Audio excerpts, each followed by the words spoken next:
ব্যবসা করার মতো আমার এরকম সামর্থ্য নাই। আসলে ব্যাগ নিতাম না, পোস্টার ম্যান থেকে শুরু করে আজকে আলহামদুলিল্লাহ নিজের একটা প্রতিষ্ঠান করার মতো তৌফিক দান করেছে। আমার জীবনটা আসলে একটা গিগিটির মতো। কেন আমি আমার জীবনের শুরুটা দেখলাম আল্লাহ তাআলা আমাকে পোস্টার ম্যান থেকে শুরু করে আজকে আলহামদুলিল্লাহ নিজের একটা প্রতিষ্ঠান করার মতো তৌফিক দান করেছে। সিম কোম্পানিতে পোস্টার ম্যান হিসেবে চাকরি করতাম, যেখানে আমার কাজটা ছিল বিভিন্ন দোকানে দোকানে গিয়ে তার কোম্পানির পোস্টার লাগানো এবং কি ব্যানার লাগানো। পোস্টার ম্যানের কাজটা শেষ করে নিজে একটা সিম বিক্রি করার চিন্তা করলাম যে আসলে এটার পাশাপাশি সিম বিক্রি করে একটু মুনাফা করা যাবে। একটা ব্যাগ নিতাম না, একটা ব্যাগ নেয়, ব্যাগের ভিতরে অনেক পরিমাণ পোস্টার ব্যানার থাকে, এগুলো নিয়ে হাঁটতে হয় বিভিন্ন জায়গায়। আমি সূত্রাপুর, সদরঘাট, এগুলো অনেক জায়গায় হাঁটতাম, তো দেখা যেত দিন শেষে পাটা এখান দিয়ে অনেক ব্যথা হয়ে যেত। ব্যবসা করার মতো আমার এরকম সামর্থ্য নাই। আমার ছোটবেলা থেকে বাবা নাই, আল্লাহ তাআলা যেভাবেই চলাইতেছে আলহামদুলিল্লাহ নিজেই উপার্জন করে চেষ্টা করতাম নিজে চলার মতো করে।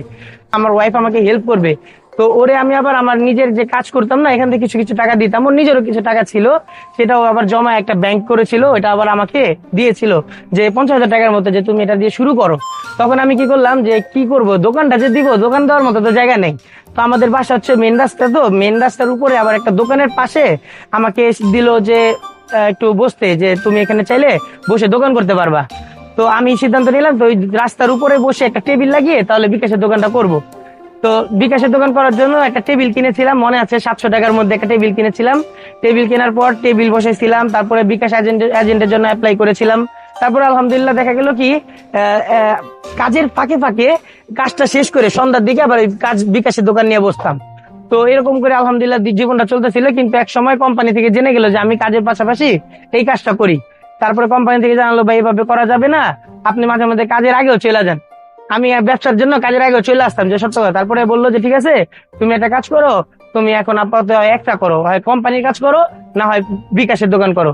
আসলে দুইটা ইনকামের পর থেকে একটা ইনকাম বন্ধ করে দিতে হবে। খুব টেনশনে পড়ে গেলাম, চিন্তা করতাম যে আসলে আল্লাহ, এখন একটা ইনকামের পথ বন্ধ হয়ে গেছে, কি করব। ওই যে মানুষ বলে না, বলে কি, এটা তো সত্যই যে আল্লাহ তাআলা হচ্ছে উত্তম পরিকল্পনাকারী। আল্লাহ তাআলা যে পরিকল্পনা করতে পারবে বান্দা তা কখনোই জানতে পারবে না। জাস্ট এটুকুই আমি বলতে চাই যে আমার ওই পরিকল্পনার পর ওই বিকাশের ওই ছোট দোকান থেকে আজকে আলহামদুলিল্লাহ দেখেন আমার ছোট একটা দোকান আছে, যেখানে আমার নিজের সহযোগী আছে, যেখানে আলহামদুলিল্লাহ নিজের একটা গোডাউন আছে। দেখা যায় আগের চাইতে 10 গুণের 10 গুণ বেশি ভালো আছি। তো দেখা যায় এটা হচ্ছে আল্লাহরই পরিকল্পনা। তো আসলে কিভাবে এই চেঞ্জেসটা আসলো, তো বিকাশের দোকান যখন দিলাম, বিকাশের দোকান চিন্তা করলাম যে না, একটা সাইড তাহলে আমার বন্ধ করেই দিতে হবে, আমার কিছু করার নাই, আল্লাহর উপর ভরসা ছাড়া করা আমারও কোনো রাস্তা নাই। তারপর চিন্তা করলাম, ওয়াইফও যেহেতু পরামর্শ দিল, বিকাশের দোকান নিয়েই বসলাম। তো বিকাশের দোকানে দেখা যায় নানান রকম কাস্টমার আসে, লেবার থেকে শুরু করে ব্যাংকের যে ম্যানেজার সেই পর্যায়ে পর্যন্ত কিন্তু লোক আসে। তো এর মধ্যে একজন ব্যবসায়ীর সাথে পরিচয় হইলো, নাম তার মোহাম্মদ জামিল। নামটা বললাম কারণ সে হচ্ছে আমার জীবনের জন্য একটা বড় বিগ টার্নিং পয়েন্ট। সে অনলাইনে বিজনেস করতো, তো উনার যে টাকা পয়সা আসতো বিকাশে উঠাইতো, তো আমার দোকানে আসতো টাকা উঠাইতে। তো দেখতো রোদে বসে কষ্ট করে দোকান করতাম, তো তার অনেক খারাপ লাগতো বিষয়টা। তো আমার বলতো, শাকিল ভাই আপনি এত কষ্ট করেন, বিকাশের দোকান করেন, এই রোদের মধ্যে আপনার কষ্ট হয়ে যায়, আপনি তো চাইলে ভাই অনলাইনে ব্যবসা করতে পারেন, অনলাইনে কেন করতেছেন না? তো আমি বললাম যে ভাই আসলে অনলাইনে যে ব্যবসা করব, আমার তো আসলে অনলাইনে করার মতো কোনো অভিজ্ঞতাই নেই, তো কিভাবে করব? তখন বললো আসলে কি ভাই, আপনি চাইলে আমি আপনাকে একটা বিষয় হেল্প করতে পারি। তো আমি বললাম ভাই কি হেল্প করবেন? বলে আমার একটা অফিস আছে পুরান ঢাকা কষাইটুলি, আমি ফ্যান নিয়ে ব্যবসা করি, আপনি যদি চান আপনি আমার অফিসে এসে ফ্যান নিয়ে ছবি তুলে রিসেলিং করতে পারেন। তো আমি ভাবলাম যে আসলে রিসেলিংটা কি, আমি তো জানি না। বললো আসলে কি আপনি আসবেন আমার অফিসে, তারপরে আমি বিস্তারিত আপনাকে জানাবো। অফিসে গেলাম, ভাইয়ের অফিসে দেখলাম, ভাই আমাকে বললো ভাই এই যে প্রোডাক্টটা নেন, ছবি তুলেন। আমি প্রোডাক্ট নিলাম, ছবি তুললাম। এভাবে দেখা গেল কি ভাই আমাকে সাজেশন দিল যে আপনি দোকানে বসে তো অযথা সময় নষ্ট করতেছেন, ভিডিও দেখতেছেন, গান করতেছেন। তো দেখা যায় কি ভিডিও গানের মধ্যেও আপনার দেখা যায় কি এই সময়টা একটা নষ্ট করার সময়।